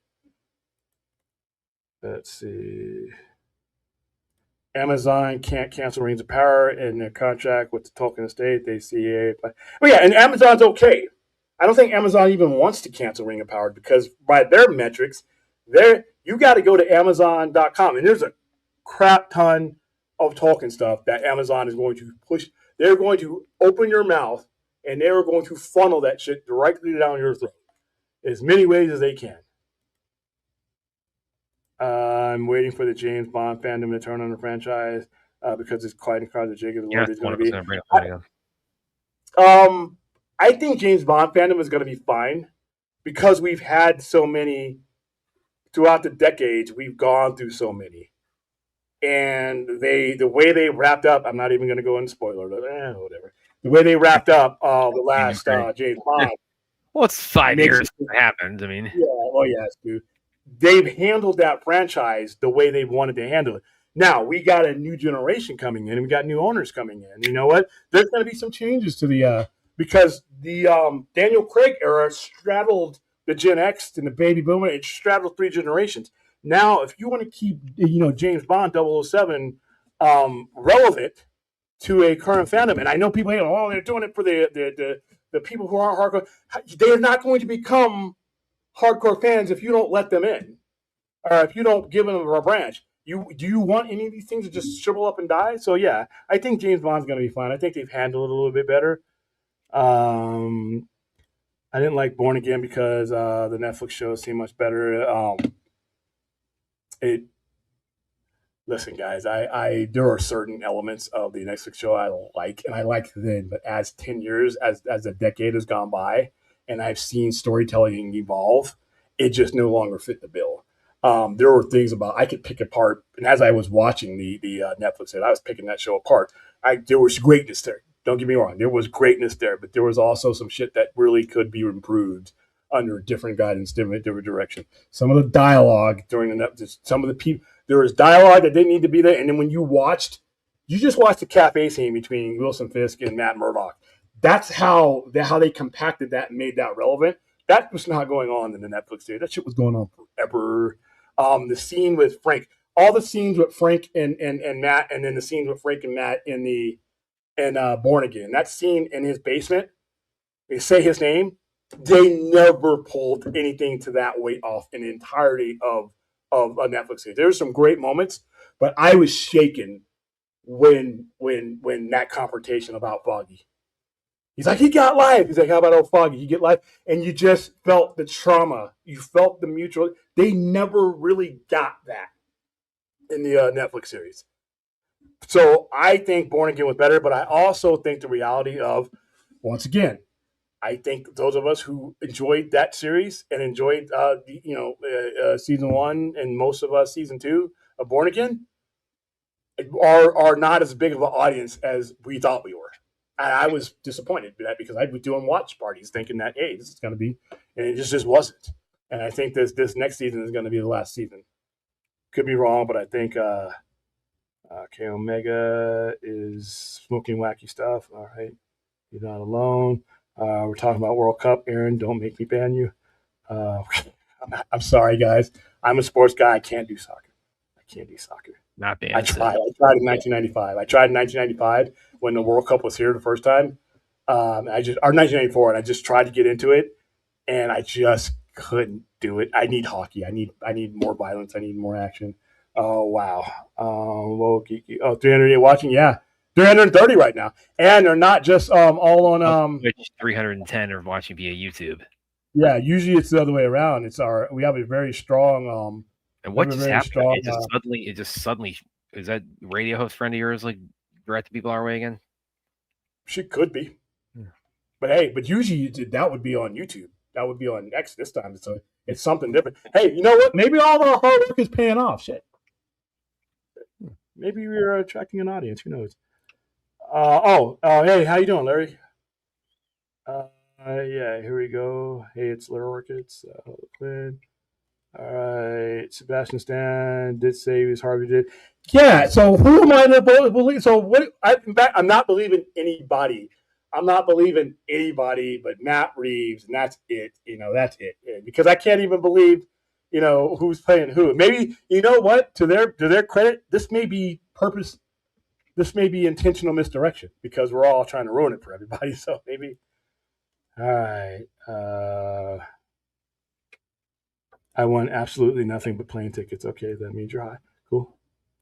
William and Brad. Seth Rogen said he'd never work with Jane Franco again. They used to be best friends. Did you guys know? Oh, no, I know nothing about that. Oh, yeah, because Franco had, he kind of got some of his dirty laundry aired out in post Weinstein. The Me Too movement? Yeah, and Rogen said, yeah, they parted ways after that. Franco, he's got something else he was just recently. Look him up real quick. I mean, I can't. No, we don't want to get into this much. I can't, I mean, that's Rogen's choice. I mean, it's like, I can't really, it's, that's not my friendship. To Rings of Power was hated by the hardcore Tolkien fans because it wasn't like the book. And that's another thing I'm getting at. I'm like, dude, it's Rambo. Okay, that's Rambo. He was announced Franco for the upcoming Rambo prequel, so he's could be in that. Yeah. Son of William. I heard Undertaker booked both WWE shows last week. It's I mean, I think what he's doing with AAA is really great, but the WWE booking has been what it is. I can point out how Lord of the Rings movies are not like the books are. Yeah, I mean, it's just different formats. When I go to watch a movie, I'm not reading a book. I mean, I don't have a dog in the fight of the Lord of the Rings or Star Wars. I am going to do my best to ignore and stay away from that. First of all, I don't give a shit about UFC to begin with. I definitely don't give a fuck about this particular. I mean, Aaron, but like Aaron, like you say, one championship. They're like there's to get some competition there. Yeah. Looks ridiculous. William, over 2,000 viewers watched Karrion Kross and Matt Riddle's match tonight on YouTube. Not too bad. Now, in YouTube, what I love about YouTube, yeah, it has some shit that goes down with it, but it allows people who don't have necessary connections to reach out, especially with wrestlers, because promoters can see it now. Promoters can book Karrion Kross. You can make your money. Matt Cardona was another one. You do these matches on these platforms. Some of them are wrestling on TikTok. And I think that's great. I mean, I'm always, good when people have ways to spread their their influence and possibly get booked. So, all right, that's all I have. I covered everything on the thumbnail because sometimes I screw that up. I covered everything on the thumbnail with StreamYard trying to sabotage my show. And by the way, Steam, you will succeeding in the refunding first 50 minutes. I think you can say. StreamYard, you will be refunding me, and because I'm going to clip this show, and I'm going to show you. I screenshotted all the shit that I see on this side, so you see that my sound tells me it's working, and I'm talking like a fool for 15 minutes, thinking I'm good because I haven't scrolled down in the chat. Somebody had to call me via my store line. Thank God I have a retail location that people can call me, because not everybody's going to know my number. I don't know, nobody knows my personal number, but you can always dial 900-GEEK, 702-900-GEEK, 4335, and then you can get a hold of me. But without that, nobody would have been able to see. I wouldn't have been able to see anybody's. I have not watched Disclosure Day. Brad, did you watch Disclosure Day? I haven't seen it yet. Probably gonna get around to it some point this month, but something else came out this weekend that has got my attention. Yeah, whatever. We'll talk about that tomorrow. Yeah, all right, guys. 330 to watch. Please like, subscribe. We'd love to. Nothing against our current community here, but we would love to add you guys to the conversation. And with that, I am going to go ahead and wrap up the show. I covered everything. I was delayed. Imagine what a magical show would have been. That fucked me up. But 333 of you watching right now, and this time 313 in YouTube. This time you guys can see them. A lot of times we tell you guys that they're in different platforms and only we can see them. But this time I can see them in YouTube because I have YouTube up. So thank you guys for all being here. We will be back tomorrow for a loose show, really non-topical. We will be the we'll have Brad give his review. We've also got tomorrow is also the 13th birthday of Man of Steel. So that's an odd number. It's a weird number. It's a birthday, tonight, it's like technically for a lot of us, because in the early Thursday shows, it was 13 years ago tonight. It was for me. It's a bad luck to celebrate 13. That's like, he's going to give me. In fact, I might have to uncurse. You probably just curse the show. No, but you got to have 13 to get to 14. So No, we have to 13 to get 15, but I can skip the odd numbers and get to that odd number. But we may talk about it tomorrow. We may talk because it's been coming up in conversation. So, whoever that was to call me. Thank you. I don't know. I didn't recognize the name, but all right, and that's about it. That's all I got. Like, subscribe, all of you. And we will be back on the air at 10:30 tomorrow night for the Sunday night weekend wrap up. No particular topic. You already know we're going to be discussing and giving me time to go make my dinner and do laundry and stuff while Brad and Ozzy talk about probably double the viewer count talking about the that is not how best action movie of the last decade. Yeah. Sure, buddy. Yeah. All right, I'm not even going to use the buzzer. I'm not going to end this show on a bad note. I'm going to end this show on a cool note. Thank you guys for being here. I just got taken down like 10 tags. Yeah, sure. Yeah, no, when you arrived. All right. Have a good Saturday. I have done my job. I have shepherded you, especially those of you on the East Coast, from Saturday to Sunday. In fact, all of you, because we're still on the West Coast here. And if you're in Vegas right now, drink water. Drink water. It's 2,000 degrees today, and I'm okay with it. Some humidity, but yeah, we're in the thick of it. And you know what the summertime means, right? Summertime means that we're getting closer to Comic-Con. So that promotion is still open. I'll put the links tomorrow in the chat, and that's another thing we can do is we can get William to Comic-Con in style, so that I don't have to drink water out of outdoor faucets. I can actually eat food instead of having to break up a pack of ramen over the course of 4 or 5 days in San Diego. So we'll hit on that tomorrow. But thanks for being here, everybody on all platforms. See you later. Now, This is going to be interesting. I'm about to push a button on StreamYard. Button I'm about to push is supposed to be the outro. We have gotten. I don't know what the fuck that. I don't even know if it's going to work. It could give me anything. So let's see. If it does work, goodbye, and I'll see you guys later.